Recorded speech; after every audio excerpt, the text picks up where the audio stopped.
मेरे प्यारे विद्यार्थियों, आपको जो दो ये 8 ग्रेड अभ्यास पुस्तकें दी गई हैं, इसमें विज्ञान, गणित और सामाजिक विज्ञान है। दूसरी हिंदी, संस्कृत और अंग्रेजी वाली दी गई है। तो इसमें आज हम पढ़ेंगे इसकी जो विज्ञान दी गई है, इसके पाठों को देखेंगे और उनके प्रश्न उत्तरों को लिखेंगे और समझेंगे। तो देखिए इसे।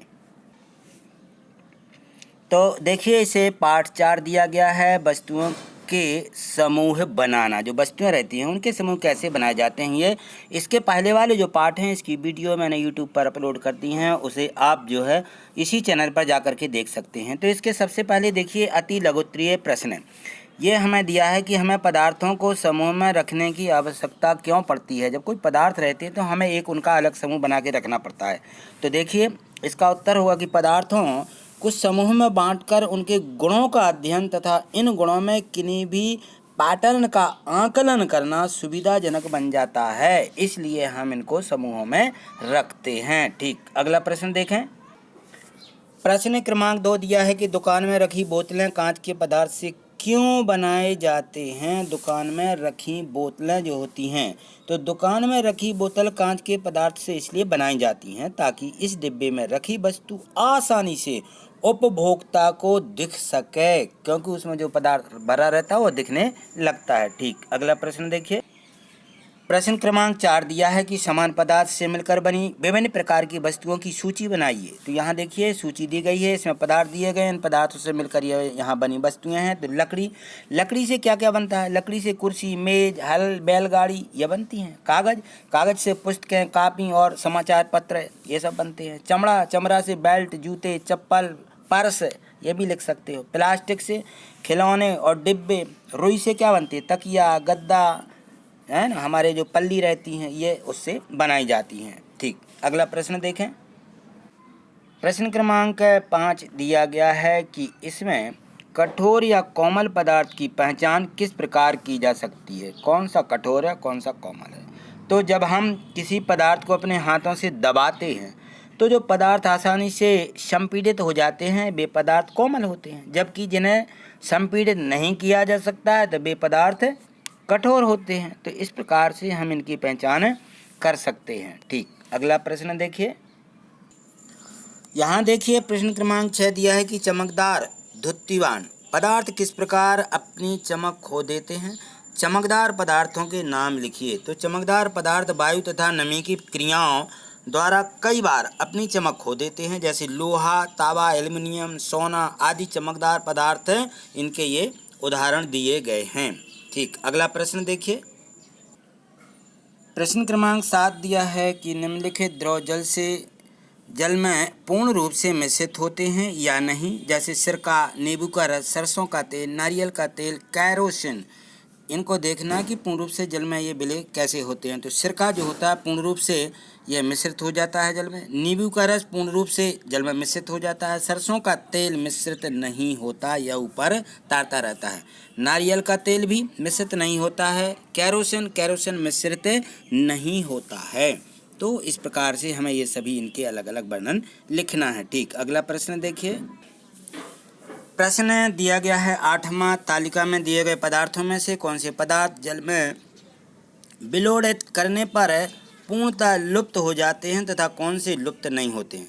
पदार्थ को पहचान करके लिखिए। तो इसे देखिए, जो हमारे यहाँ पदार्थ दिए गए हैं जल में पूर्णतः लुप्त हो जाते हैं या जो लुप्त नहीं होते, मैंने इस तरफ लिख दिए हैं। नमक देखिए, जल में पूर्णतः लुप्त हो जाता है, यदि जल में हम नमक को डाल देते हैं तो यह घुल जाता है। चीनी भी जल में पूर्णतः लुप्त हो जाती है। बालू जल में पूर्णतः लुप्त नहीं होती। चाक का पाउडर यदि जल में पूर्णतः लुप्त नहीं होता है। लकड़ी का बुरादा भी जल में पूर्णतः लुप्त नहीं होता है। तो इस प्रकार से हमें इन सभी को लिख लेना है। ठीक, अगला प्रश्न देखें। तो प्रश्न क्रमांक 9 देखिए, यहाँ से ये दीर्घ उत्तरीय प्रश्न दिए गए हैं। पारदर्शी और अपारदर्शी तथा पारभासी वस्तुओं जो पदार्थ होते हैं उनको उदाहरण सहित तथा चित्र सहित उनको बताइए। तो चित्र भी बनाना है। तो देखिए यहाँ पे ये जो चित्र बने हुए हैं तीनों, ये पारदर्शी, आभासी, ये इसमें तीनों दिए गए हैं।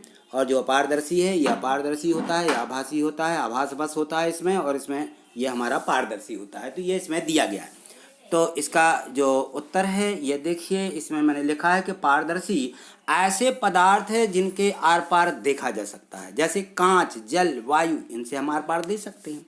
अपारदर्शी पदार्थ ऐसे पदार्थ जिनके आर पार नहीं देखा जा सकता है, लकड़ी है, लकड़ी के उस तरफ नहीं देखा जा सकता है, और भी चीज़ें ले सकते हो, गन्ना, मैंने इस प्रकार से लिख दिया।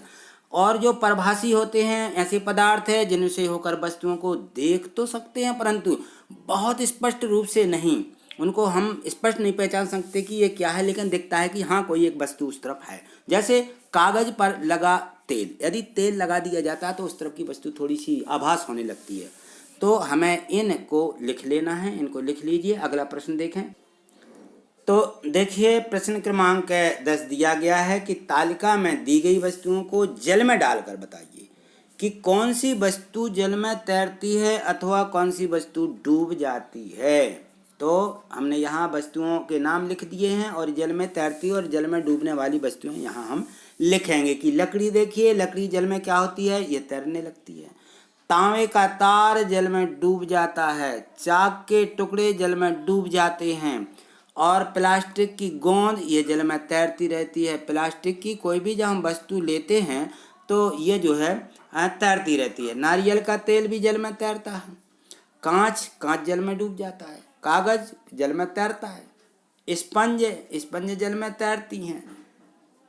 कांच का टुकड़ा देखिए जल में डूब जाता है, और सिक्का भी जल में डूब जाता है। तो इस प्रकार से हमें इन सभी के नाम लिख लेना है जो जल में डूब जाते हैं, जल में तैरते रहते हैं। तो इस प्रकार से हमने प्रश्न 1 से 10 तक के सभी जो विज्ञान के प्रश्न थे हमने अच्छे से लिख लिए हैं, समझ भी लिए हैं, और इनकी हमें अच्छे से तैयारी करना है क्योंकि हम कक्षा 6वीं में इस बार पढ़ रहे हैं। हम 7वीं में इसके बाद जैसे हमारी परीक्षा होती है तो हम 7वीं में पहुंच जाएंगे। 7वीं और 8वीं की हमें तैयारी ऐसी करना है जिससे कि हम कक्षा 8वीं में मीन्स का मेरिट परीक्षा दे सकें, क्योंकि मीन्स का मेरिट परीक्षा जो बच्चे देते हैं पास हो जाते हैं उनको शासन की तरफ से 12,000 रुपया स्कॉलरशिप मिलती है। इसीलिए हमें इस परीक्षा की तैयारी 7वीं कक्षा से शुरू कर देना है।